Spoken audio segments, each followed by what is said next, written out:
for you this morning. Rick Gibbons and Alison Sandor joining us from, hopefully my mic's okay, joining us from CFRA, as well as Connie Bernardi joining us from Majic 100. So I had an immediate reaction to reading this article this morning, but then as we started to kind of read through, changed my opinion a little bit. Ontario used soccer to stop keeping score, stop keeping the standings. A number of different teams across Ontario will stop score and tabulating standings in an attempt to shift the focus for the child soccer away from winning and more towards skill development. They've started to do this, and there could be a mandatory approach to this by the year 2014. Start with you. What was your immediate thought to this? Well, I agree with it at the younger levels. I used to coach hockey a lot of minor hockey, and at the youngest ages, you want to emphasize skill development. Otherwise, you entice a coach to coach towards winning. And that's a very different skill set I think you're looking to develop. You're looking to favor the best, and maybe the weakest don't develop to the same degree. But when they get to the ages of 11 or 12, we live in a competitive society. You know, we compete for jobs, we compete for the best salaries, we compete for places in university. And I think that's part of growing up too, is competition is healthy, and it's not just about winning, but it's learning about how to manage losing too.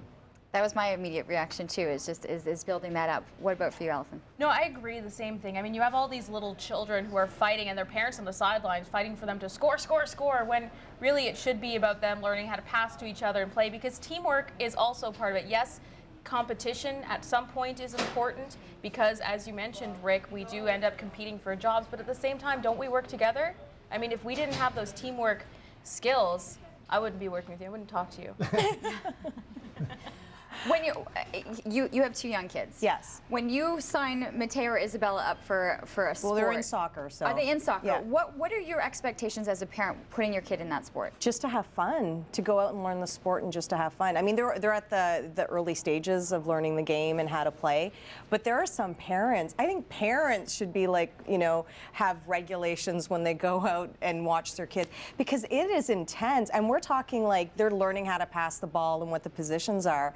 And they're insane about competition. It's the parents, I think, that push it, and the coaches, you know, certain part, but the parents. At what point do you want your child to understand, though, that their effort put in, that there's results and there's consequences, there's wins and there's losses, that they understand upsets and they understand kind of the disappointments as well? Well, I'm all for them learning about what it is to win, what it is to lose, good sportsmanship, like when you lose a game, how to congratulate the team that did win. I think those are all important lessons. You know, I think at the early, you know, 4, 5, 6, that it should just be about learning the game. But as they get older, how can you not let them learn those lessons? I think you're doing such a disservice to the kids. You make a good point about parents too. I know when I coached young kids, if it weren't for the parents, the kids forgot the score of the game before they left the dressing room.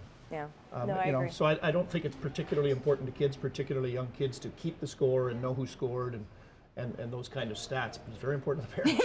Exactly. At 8 or 9, though, I mean, I understand 4, 5, 6, I can see that. 8 or 9, you're starting to get into that, you know, a more of a competitive feel. Now, looking at this more, though, from a very competitive and elite status, it changes it changed my perspective of things, because if you're looking at a pure competitive program and development of players, the soccer-rich countries, the countries that are excelling on the world sports front, are doing this longer. They're keeping their kids in the fundamental aspects of the game. Do you see that actually working in terms of knowing that they're going to be at that elite level, that they could be doing this?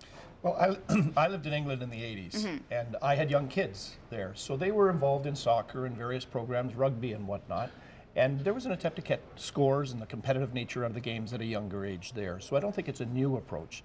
But when we're talking about developing elite athletes, are we really talking about developing an 8-year-old into an elite athlete? I think that's a little early.